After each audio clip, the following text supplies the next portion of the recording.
আলাইকুম ভিউয়ার, চলো খাই বাংলাদেশে আপনাদের সবাইকে স্বাগতম। কেমন আছেন আপনারা সবাই?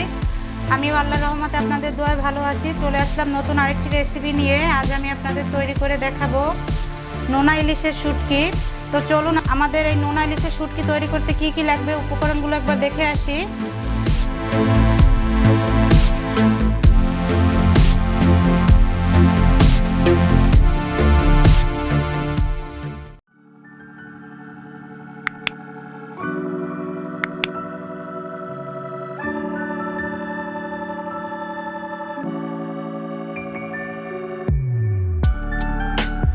নোনা ইলিশের শুটকি তৈরি করার জন্য প্রথমেই আমি একটা প্যানে হাফ কাপ পরিমাণ রান্নার রেগুলার তেল নিয়ে নিলাম। দিয়ে দিচ্ছি পেঁয়াজ কুচি 2 কাপ পরিমাণ,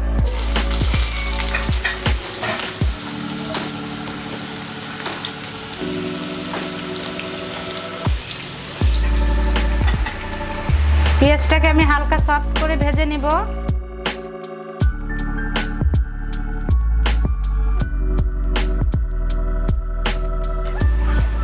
হলুদের গুঁড়ো দিয়ে দিচ্ছি 1 চা চামচ পরিমাণ,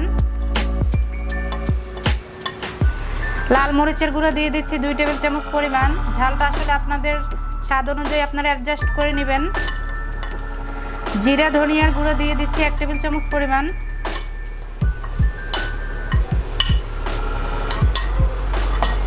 দিয়ে দেব আমি হাফ কাপ পরিমাণ পানি, যাতে করে মশলাটা পুড়ে না যায়।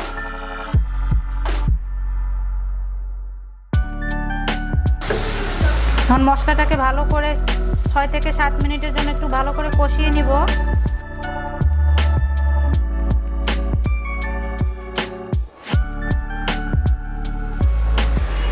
যে দেখতেই পাচ্ছেন আমার মশলাটা অলরেডি কষানো শেষ। আমি এখন ইলিশ মাছগুলি দিয়ে দিব। ইলিশ মাছগুলো আমি প্রথমেই শুরুতেই দেখিয়েছি যে কিভাবে কাটতে হয়। এরপর ধুয়ে আমি পরিষ্কার করে নিয়েছি। আমি এখন মাছগুলো দিয়ে দিচ্ছি।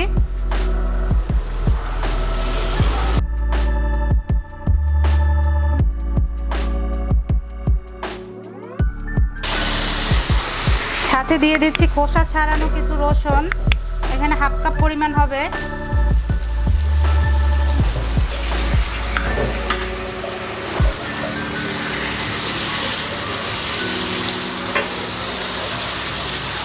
এটাকে একটু মশলার সাথে এখন ভালো করে কষিয়ে নিচ্ছি। এ পর্যায়ে আমি দিয়ে দেবো আরো হাফ কাপ পানি কষানোর জন্য।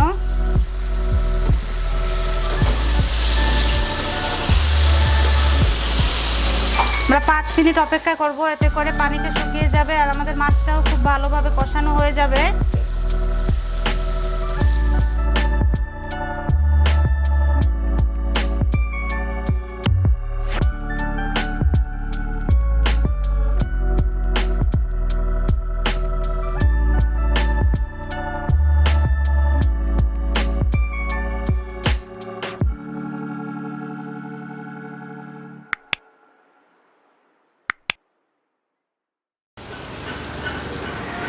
যে আমার নোনা ইলিশের শুটকিটা অলরেডি কষানো শেষ।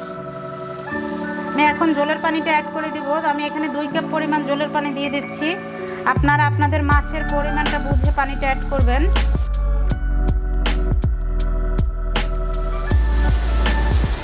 আমি এখন চুলাটা মিডিয়ামে রেখে অপেক্ষা করব 15 মিনিট। তো ফিরে আসছি 15 মিনিট পরে। আমি ফিরে আসলাম 15 মিনিট পরে। দেখতেই পাচ্ছেন আমার নোনা ইলিশের শুটকিটা রান্না অলরেডি শেষ। আমি এখন এটায় 2 থেকে 3টে কাঁচামরিচ দিয়ে দেবো একটু ফ্লেভারের জন্য। দিয়ে একটু নেড়ে চেড়ে মিশিয়ে আমি এখন এটাকে নামিয়ে ফেলবো। আর আমি আপনাদের ডিশ আউট করে দেখাচ্ছি।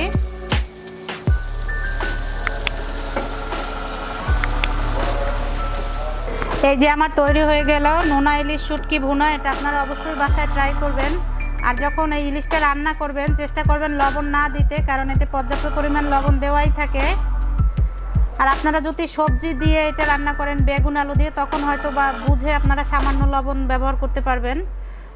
তো এটা আপনারা বাসায় অবশ্যই ট্রাই করবেন। আর কেমন হয়েছে কমেন্ট করে আমাকে জানাবেন। আপনাদের যদি ভালো লাগে তাহলে অবশ্যই আমার চ্যানেলটা সাবস্ক্রাইব করবেন। পাশে থাকা ছোট্ট বেল আইকনটি ক্লিক করবেন, এতে করে আমি যখন নতুন ভিডিও আপলোড দেব সাথে সাথে আপডেট চলে যাবে। লাইক কমেন্ট শেয়ার করতে কিন্তু ভুলবেন না। সবাই ভালো থাকবেন, সুস্থ থাকবেন আর অবশ্যই নিরাপদে থাকবেন। আল্লাহ হাফেজ।